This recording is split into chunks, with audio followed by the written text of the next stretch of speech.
I'm a third-generation beekeeper. It's been in my blood. My grandfather is a beekeeper, and my uncle is a beekeeper, and so is my cousin.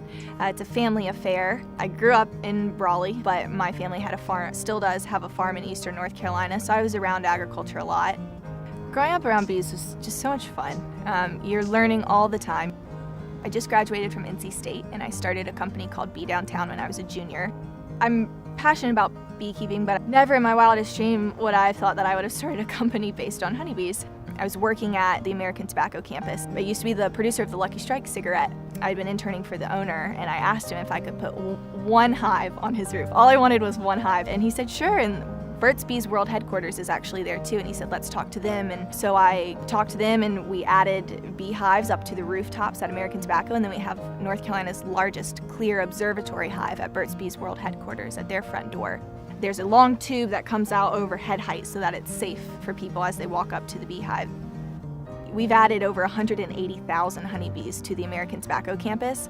So all of our rooftop hives are custom painted by a local artist, and they're beautiful.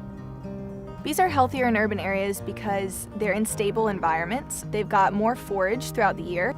People like to have colorful gardens, so there's food year-round. 80% of the food we eat is from a pollinator. Every 1/3 bite of food you eat is thanks to a honeybee.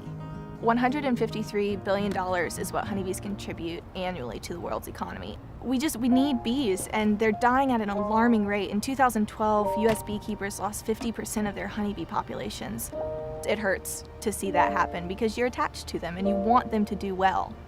It breaks my heart. Our world is changing, and it's our responsibility to protect it, and we're not doing a very good job of that.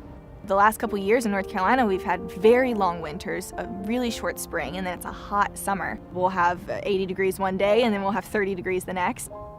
The bees aren't getting as much nectar throughout these shortened springs.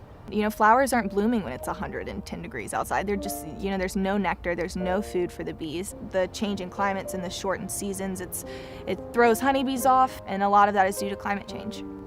We're just destroying our environment, and the bees can't adapt as quickly as we're destroying it.